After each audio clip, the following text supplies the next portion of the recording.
75 വയസ്സായാൽ വിരമിച്ച് മറ്റുള്ളവർക്ക് വേണ്ടി വഴിമാറിക്കൊടുക്കണമെന്ന് RSS മേധാവി മോഹൻ ഭാഗവത്. മോഹൻ ഭാഗവതിന്റെ പരാമർശം രാഷ്ട്രീയ ചർച്ചയായി. കഴിഞ്ഞ ബുധനാഴ്ച നാഗ്പൂരിൽ RSS നേതാവായിരുന്ന മോറോപന്ത് പിംഗ്ലയെ പറ്റിയുള്ള ഒരു പുസ്തകത്തിന്റെ പ്രകാശന വേളയിലാണ് ഈ പ്രായപരിധി പരാമർശം മോഹൻ ഭാഗവത് നടത്തിയത്. പ്രധാനമന്ത്രി നരേന്ദ്രമോദിക്ക് ഈ സെപ്റ്റംബറിൽ 75 വയസ്സ് തികയുന്ന പശ്ചാത്തലത്തിലാണ് ഈ പരാമർശത്തിന് രാഷ്ട്രീയ പ്രാധാന്യം കൈവരുന്നത്. നിങ്ങൾക്ക് 75 വയസ്സ് തികഞ്ഞാൽ അതിനർത്ഥം നിങ്ങൾ നിങ്ങളുടെ ജോലി നിർത്തി മറ്റുള്ളവർക്ക് വഴിയൊരുക്കണം എന്നാണ് ഭാഗവത് പറഞ്ഞത്. 75 വയസ്സ് കഴിഞ്ഞാൽ നിങ്ങളെ ആരെങ്കിലും ഷാളണിയിച്ച് സ്വീകരിക്കുകയാണെങ്കിൽ നിങ്ങൾക്ക് റിട്ടയർമെന്റിനുള്ള സമയമായിരിക്കുന്നു എന്ന് കരുതണം എന്ന് മോറോപന്ത് പിംഗ്ലെ തന്റെ പുസ്തകത്തിൽ അഭിപ്രായപ്പെട്ടിരുന്നു. അതേ മാനദണ്ഡം മോദി സ്വയം ബാധകമാക്കുമോ കണ്ടറിയണമെന്ന് ശിവസേന ഉദ്ധവ് താക്കറെ വിഭാഗം നേതാവ് സഞ്ജയ് റൌത്ത് അഭിപ്രായപ്പെട്ടു.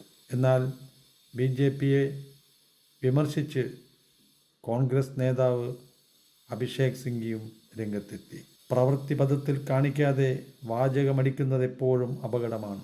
75 വയസ്സ് കഴിഞ്ഞവരെ നിർബന്ധിതമായി മാറ്റി നിർത്തുന്നത് ഒട്ടും അനുയോജ്യമല്ല. പക്ഷേ നിലവിലെ സംവിധാനത്തിന് ഈ നിയമം ബാധകമാകില്ലെന്നും അവർക്ക് ഇളവുണ്ടാകുമെന്ന സൂചനയാണുള്ളതെന്നും മോദിയെ പരോക്ഷമായി ഉദ്ദേശിച്ചുകൊണ്ട് അദ്ദേഹം പറഞ്ഞു. ഭാഗവത്തിന്റെ പരാമർശത്തിന്റെ പിന്നാലെ വെട്ടിലായ BJP വിശദീകരണമായി പുറകെ വന്നു. മോദിജിക്ക് പ്രായപരിധിയിൽ നേരത്തെ ഇളവ് കൊടുത്തിട്ടുള്ളതാണെന്ന് BJP നേതാക്കൾ പറഞ്ഞു.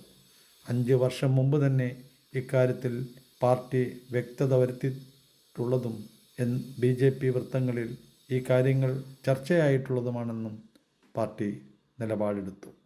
എന്നാൽ ഇപ്പോൾ പ്രായപരിധി വിഷയം എടുത്തിട്ടത് BJPക്കുള്ള RSSന്റെ തന്നെ ഒരു സന്ദേശമാണെന്ന് വിലയിരുത്തുന്നവരുമുണ്ട്. എന്നാൽ മോഹൻ ഭാഗവതിൻ്റെ പരാമർശം വന്ന അതേ ദിവസം തന്നെ വിരമിച്ച ശേഷമുള്ള കാര്യങ്ങളെക്കുറിച്ച് അമിത്ഷാജിയും വാചാലനായത് ശ്രദ്ധേയമായി. 2023 മെയ് മാസത്തിൽ അമിത്ഷാ പറഞ്ഞത് BJPയുടെ ഭരണഘടനയിൽ വിരമിക്കൽ പ്രായത്തെക്കുറിച്ച് വ്യവസ്ഥയൊന്നുമില്ലെന്നായിരുന്നു അന്ന് അദ്ദേഹം പറഞ്ഞത്. 2029 മോദി തന്നെ തുടരുമെന്നും അന്ന് അദ്ദേഹം പറയുകയുണ്ടായി. മോഹൻ ഭാഗവതിനും മോദിക്കും ഒരേ പ്രായമാണ്. 1950 സെപ്റ്റംബർ 11 മോഹൻ ഭാഗവത് ജനിച്ചത്.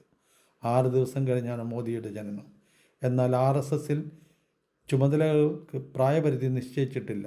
ചുമതലകൾ നിർവഹിക്കാൻ കഴിവുള്ളിടത്തോളം കാലം തുടരാനാകുകയും ചെയ്യും. എന്നാൽ BJPയിൽ പ്രായപരിധിയുണ്ട്. അത് കർശനമാക്കിയാണ് മോദി പ്രധാനമന്ത്രിയായത്.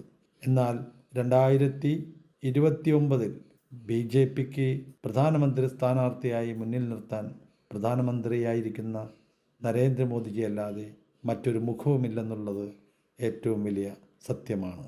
ഇന്ത്യയുടെ ചരിത്രത്തിൽ 14 പ്രധാനമന്ത്രിമാർ മുൻപുണ്ടായിട്ടുണ്ടെങ്കിലും മോദിജിയെപ്പോലെ ഏറ്റവും സാധാരണക്കാരിൽ നിന്നും മുകളിലേക്കെത്തി മറ്റുള്ള സാമൂഹിക പ്രതിബദ്ധതകൾ എല്ലാം കണക്കിലെടുത്ത് രാജ്യത്തിനു വേണ്ടി പോരാടുന്ന, രാജ്യത്തിനു വേണ്ടി തൻ്റെ ജീവൻ സമർപ്പിച്ചിട്ടുള്ള ഒരു പ്രധാനമന്ത്രി വേറെ ഒരാളില്ലെന്നുള്ളത് ഒരു നഗ്ന സത്യമാണ്. അതുകൊണ്ട് BJPയുടെ പാർട്ടിക്കുള്ളിലെ 75 വയസ്സിൻ്റെ പ്രായപരിധി നരേന്ദ്രമോദിജിക്ക് മാറ്റിക്കൊടുക്കുമെന്നാണ് സാധാരണക്കാരായ ജനങ്ങൾ വിശ്വസിക്കുന്നത്.